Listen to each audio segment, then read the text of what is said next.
ना आशीष सर ना गेटेड जील के फैकल्टी मेंबर है और ना उनका जो स्पेशलाइजेशन है ना वो कंप्यूटर नेटवर्क और CSO है। सो अपन उनसे पूछते हैं कि ये सब सब्जेक्ट अपन कैसे स्ट्रॉन्ग कर सकते हैं। आशीष सर 2 मिनट आपका बस टाइम लगा, 2 मिनट ना।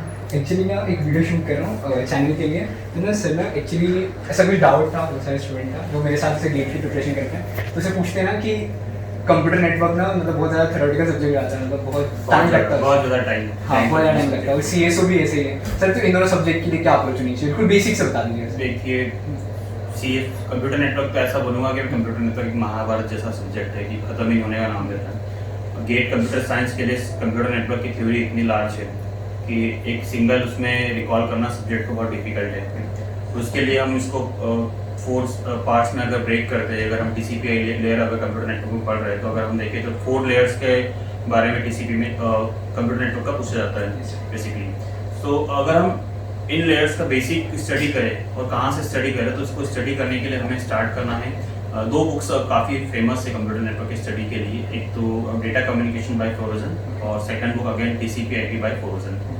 अब कौन से टॉपिक किस बुक से पढ़ना है, तो अगर हम डेटा लिंक लेयर की बात करें तो डेटा लिंक लेयर आपको पढ़ना है डेटा कम्युनिकेशन बाय फोरोजन। इस बुक में बहुत सिंपल लैंग्वेज में लिखा हुआ है और अगर आप इस बुक को स्टडी करेंगे तो आपको स्टडी करने में काफ़ी मज़ा आएगा, क्योंकि इतना अच्छे तरीके से कनेक्टेड कर रखा है चीज़ों को और आप विजुलाइज कर सकते हो किस तरह से पैकेट फ्लो होते हैं, क्या होता है, डेटा कहाँ जाता है, तो इमेजिन कर सकते हैं। तो अगर CN को स्ट्रॉन्ग करना है तो थ्योरी पोर्शन बहुत स्ट्रॉन्ग होना जरूरी है, क्योंकि क्वेश्चन पे जब तक आपकी थ्योरी स्ट्रॉन्ग नहीं होगी क्वेश्चन पे आप अप्लाई नहीं कर पाएंगे। तो डेटा कम्युनिकेशन के लिए डेटा लिंक लेयर के लिए डेटा कम्युनिकेशन बुक होगी। नेक्स्ट जो आएगा हमारे पास नेटवर्क लेयर, ट्रांसपोर्ट लेयर और हमारा एप्लीकेशन लेयर। ठीक है, अब ये 3 टॉपिक्स के लिए आपको स्टडी करना होगा TCP/IP बाय फोरोजन की बुक। ओके, इसमें भी सेम फोरोजन राइटर जो है उसने बहुत सिंपल लैंग्वेज में बता रखा है नेटवर्क किस तरह से कनेक्टेड होता है, कैसे कनेक्शन स्टेबलाइज होता है और कैसे हमारा एप्लीकेशन लेयर वर्क करती है। ये सारी चीज़ों को बहुत अच्छे तरीके से बता रखा है। तो थ्योरी पोर्शन के लिए आपको ये 2 बुक स्टडी करनी होगी, एटलीस्ट आपको ये 2 बुक तो स्टडी करना ही होगी। काफ़ी डेप्थ में नहीं जाना है, बट एक एटलीस्ट बेसिक आपको स्टडी करना है। इनकी एक्सरसाइजेस भी लगानी है, इनकी एक्सरसाइजेस भी लगानी है आपको। अगर आप लगाते हैं तो it will be okay, but exercise के अलावा आई थिंक मेरे ख्याल से मार्केट में कुछ ऐसे मटेरियल्स प्रोवाइडर्स है जो इतना अच्छा मटेरियल दे रहे हैं कि उन मटेरियल्स में इन बुक्स की एक्सरसाइज ऑलरेडी कवर्ड हो जाती है। साथ में अदर जो वेबसाइट्स है, अदर यूनिवर्सिटीज़ के एक्सरसाइजेस है और MSTs वगैरह, एंड एग्जाम्स वगैरह, उनके क्वेश्चंस भी आपको कुछ मटेरियल्स में मिल जाएंगे। तो अगर आप इनकी एक्सरसाइज ना भी लगाते हैं तो आप वो मटेरियल सर्च करिए जहाँ पे ये सारे कॉम्बिनेशन के फॉर्म में अवेलेबल है और इसको स्टार्ट करिए प्रैक्टिस करना। ठीक है, जैसे जैसे आप क्वेश्चन सॉल्व करेंगे वैसे वैसे आपको पता लगेगा कि थ्योरी हमारी कितनी वीक है और कितनी स्ट्रॉन्ग है। अब CN सब्जेक्ट इतना बड़ा है कि अगर आप जब किसी एक टॉपिक से दूसरे टॉपिक में स्विच करते हैं तो आप पिछला टॉपिक भूल जाते हैं, है ना। बेसिक प्रॉब्लम बच्चों को ये आती है। तो हमें क्या करना है कि वीकली शेड्यूल बनाना है कि जब मैं नेक्स्ट टॉपिक कर रहा हूँ तो उस नेक्स्ट टॉपिक को सॉल्व करते वक्त मैं कुछ थोड़ा पोर्शन प्रीवियस टॉपिक का भी रीड कर लूँ। ये जो हमें एक बेसिक प्रैक्टिस में लेके चलना है CN सब्जेक्ट के लिए, क्योंकि काफ़ी थ्योरी है इस सब्जेक्ट में। अब प्रैक्टिस कैसे करनी, वो बुकलेट सॉल्व करिए, क्वेश्चन सॉल्व करिए, एनालिसिस लगाइए कि मैंने 100% दिया कि नहीं दिया। अगर सॉल्यूशन उस क्वेश्चन का अवेलेबल है तो मैच करिए कि जो मेरी थिंकिंग है और सॉल्यूशन वाले की थिंकिंग है मैच कर रही है कि नहीं कर रही है। और अगर उसने कुछ इम्प्रूव वे में सॉल्यूशन लिखा है तो आप उसको अडॉप्ट करने की कोशिश करिए, है ना। बट अगर आपसे सॉल्व नहीं हो रहा है तो कहीं ना कहीं आपकी थ्योरी वीक है, तो आप कहाँ जाइए, वापस थ्योरी को रीड करने जाइए। ठीक है, फिर वापस क्वेश्चन अटेंड करिए।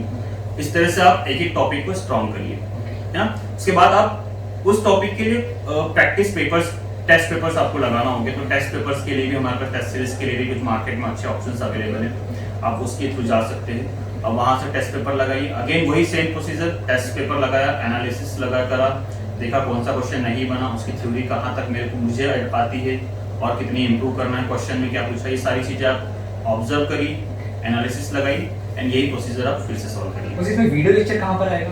अच्छा, अगर आपको समराइज वे में आपको पढ़ना है, क्योंकि बुक्स तो बहुत डिटेल होती है, अगर आपको समराइज वे में पढ़ना है कि कितना पोर्शन रिक्वायर्ड है गेट कंप्यूटर साइंस में कंप्यूटर नेटवर्क के लिए, तो इसके लिए कुछ वीडियोस आपके पास अवेलेबल है मार्केट में।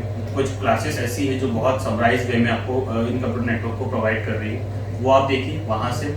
ठीक है, मटेरियल भी प्रोवाइड है। और अगर मैं बात करूँ तो कुछ क्लासेस ऐसी जहाँ पर material plus test series plus recorded lecture सारी चीजें बहुत ही अच्छे उसमें मिलेंगी आपको, तो वो आप उसको देख ले सकते हैं सीएम के लिए। ओके, तो सेम कंप्यूटर ऑर्गेनाइजेशन सब्जेक्ट भी ऐसा ही है, उसमें भी अगर आप देखें तो बहुत सारे थ्योरी है हमारे पास, तो उसके लिए भी आप सेम मॉडल फॉलो करिए।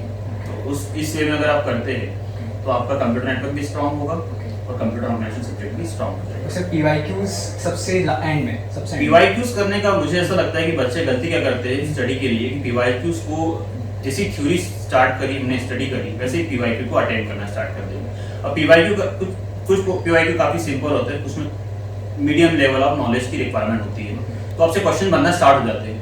तो आपको ऐसा लगता है कि हमें क्वेश्चंस बन रहे हैं, हमारा ओवर कॉन्फिडेंस जनरेट हो जाता है कि हमारा सब्जेक्ट स्ट्रांग हो गया है, पीवाईक्यू क्वेश्चंस बनने लग गए, बट ऐसा नहीं है। गेट में हर साल आप देखिए आपके पास कॉन्सेप्चुअली पेपर ज्यादा बिल्ड होने लग गया गेट का, है ना, न्यूमेरिकली कम आ रहा है, कॉन्सेप्चुअली ज्यादा आ रहा है। तो जब आपको कॉन्सेप्ट की रिक्वायरमेंट रहेगी उसके लिए आपको थ्योरी पोर्शन स्ट्रांग होना बहुत जरूरी होगा, तो आपको आप थ्योरी स्टडी करना होगी, है ना। तो पीवाईक्यू के ऊपर पहले आना चाहिए, पहले थ्योरी बिल्ड करिए, प्रैक्टिस करिए and then in the last आप पीवाईक्यू पे जाइए, तो वो सबसे बेस्ट रहेगा आपका।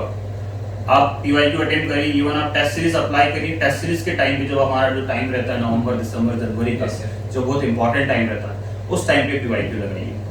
ओके, सो पीवाईक्यू पहले लगाने से आपके अंदर एक और कॉन्फिडेंस आ जाएगा और आप सब्जेक्ट को जो जिस लेवल की स्टडी करना होगी सब्जेक्ट की वो आप मिस कर देंगे। ठीक है, तो यही मेरा आपके पास सजेशन रहेगा कि आप किस तरह से CA. Thank you so much, इतना अच्छे से आपने एक्सप्लेन किया नहीं process, thank you so much. Okay.